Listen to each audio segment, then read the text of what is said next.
Naftali Bennett is Israel's Minister of Education, and he joins us now live from Jerusalem. Thank you so much for joining us. What's your reaction to Secretary of State Kerry's argument about the necessary way forward in his view? Well, Secretary Kerry's speech is not unlike the Obama policy. It's divorced from reality, but with good intentions.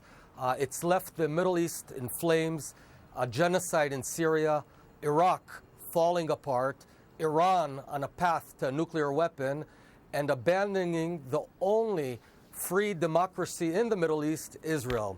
It's wrong, it's immoral, but we will prevail. We're strong, we're fighting against radical Islamic terror in the midst of the Middle East, and we expected backwind, and we hope to get some. So let's focus on the settlements issue, since it is what Secretary Kerry was talking about, and it was the focus of the United Nations Security Council resolution on Friday. What is the justification for building settlements deep into the West Bank area, not the part of the West Bank or East Jerusalem that is likely to become part of Israel in any sort of two-state solution after a negotiated peace, but the parts that will not become part of Israel if there ever is a two-state solution? What's the justification for building those settlements? There is already a Palestinian state formed in 2005 in Gaza, and they turned it into a terror state. You know, we pulled back to the 67 lines, pulled out all the Jews, handed it over to Abu Mazen, and they turned it into a terror state. Anyone in their right mind cannot imagine forming another one right here in Jerusalem, our eternal capital. That would be insane. So I oppose forming a second Palestinian state in what you call the West Bank, i.e. Judea and Samaria. Judea and Samaria has been a Jewish state for roughly 3,300 years, well before, you know, the first Americans reached the new continent of America, and we're going to stay here forever. Secretary of State Kerry today saying that in that one-state solution that you are suggesting, let's remove Gaza from the equation, Israel can be Jewish or Israel can be democratic, but it cannot be both. How do you solve that problem of the fact that there will be millions of Palestinians that I don't presume you would be giving voting rights or travel rights to the extent that they would seek? Of course they would have voting rights. They would have voting rights for their entity. They can exercise it in the Palestinian state in Gaza or in the autonomy in the West Bank.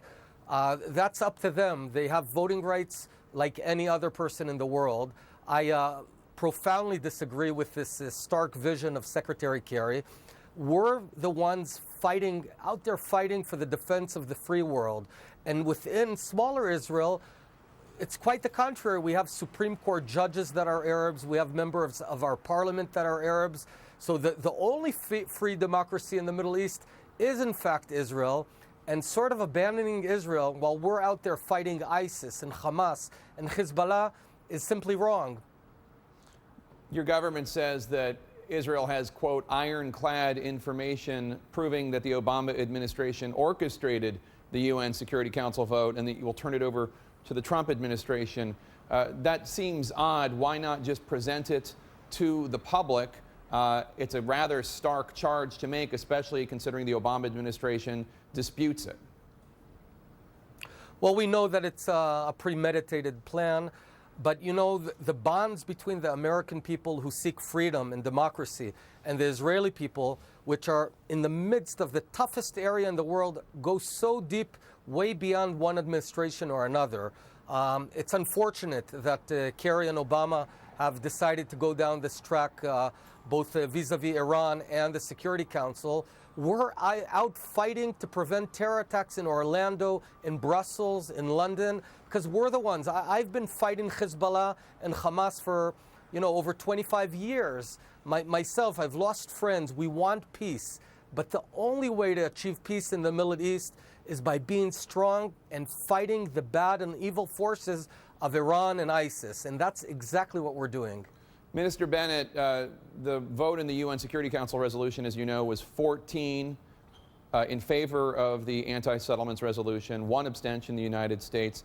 Now your government, the Netanyahu government, is taking steps to curb diplomatic relations with countries that include the UK, France, Spain, Ukraine, and on, New Zealand, Egypt. Is Israel not isolating itself from the rest of the world by not taking the message that people think that these settlements are a true impediment to peace? You just said twice the term settlements. You know, we're not occupying any land. One cannot occupy his own home. This city behind me is Jerusalem. It's been our capital for 3,000 years, way before London was the British capital, and way before Washington, D.C. was the American capital. These are not settlements. We've got about 650,000 Israelis living in Jerusalem, in East Jerusalem, and Judea and Samaria. Big cities. You know, one might imagine a small tent on a hill. That's not what we're talking about. We've been here for thousands of years. We're staying here. We're going to live side by side in peace with the Arabs here, but not by forcing our hand and not by a Security Council decision that's giving backwind to the worst terrorists in the world, because they say here the only free democracy that's fighting terror is being thrown under the bus. You're proving my point, because you're even disputing the idea that it's occupied territory or settlements, which the entire international community, with the exception of the Netanyahu government, thinks it is. But absolutely, I'm disputing that. How long have Americans been living in America? How long have Americans been living in America? That's correct. A few hundred years. How long have Jews been living in the Holy Land? 4,000 years. So how dare anyone call the land of Israel occupied territory? How dare anyone? This has been our home forever and will be our home forever. Yes, there's Arabs here. Some of them are in our parliament, and we have freedom that no other Middle East country has, and we're proud of it. We will prevail even when we're trying to be forced down a bad path. Well, I think a lot of people who live on the West Bank would dispute the notion that they have freedom. But Minister Bennett, we thank you for your time. Happy Hanukkah. We appreciate it.